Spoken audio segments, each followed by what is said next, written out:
Au nom d'Allah, le tout miséricordieux, le très miséricordieux.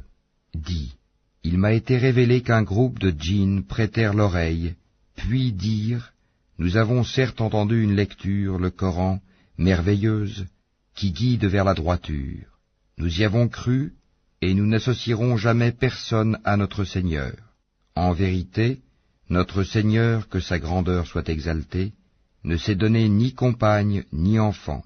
Notre insensé, Iblis, disait des extravagances contre Allah, et nous pensions que ni les humains ni les djinns ne sauraient jamais proférer de mensonges contre Allah.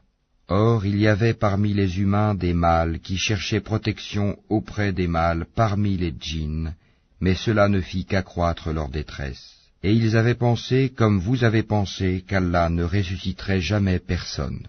Nous avions frôlé le ciel et nous l'avions trouvé plein d'une forte garde et de bolides.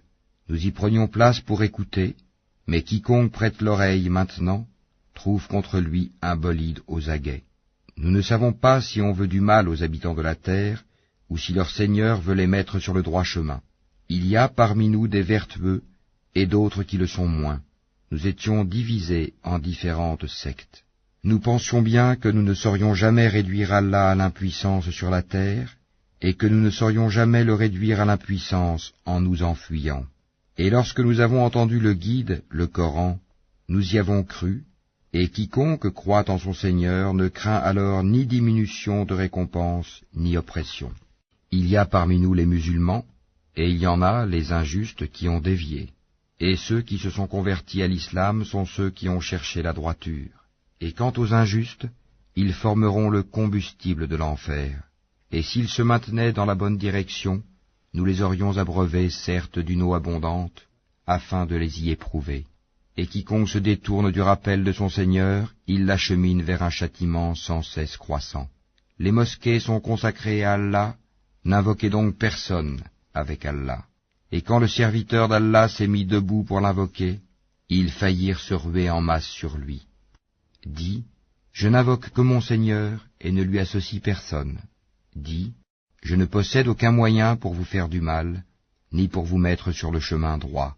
Dis, vraiment personne ne saura me protéger contre Allah, et jamais je ne trouverai de refuge en dehors de lui. Je ne puis que transmettre une communication et des messages émanant d'Allah, et quiconque désobéit à Allah et à son messager aura le feu de l'enfer pour y demeurer éternellement. Puis quand ils verront ce dont on les menaçait, ils sauront lesquels ont les secours les plus faibles et lesquels sont les moins nombreux. Dis, je ne sais pas si ce dont vous êtes menacés est proche, ou bien si mon Seigneur va lui assigner un délai. C'est lui qui connaît le mystère, il ne dévoile son mystère à personne, sauf à celui qu'il agrée comme messager, et qu'il fait précéder et suivre de gardiens vigilants, afin qu'ils sachent s'ils ont bien transmis les messages de leur Seigneur.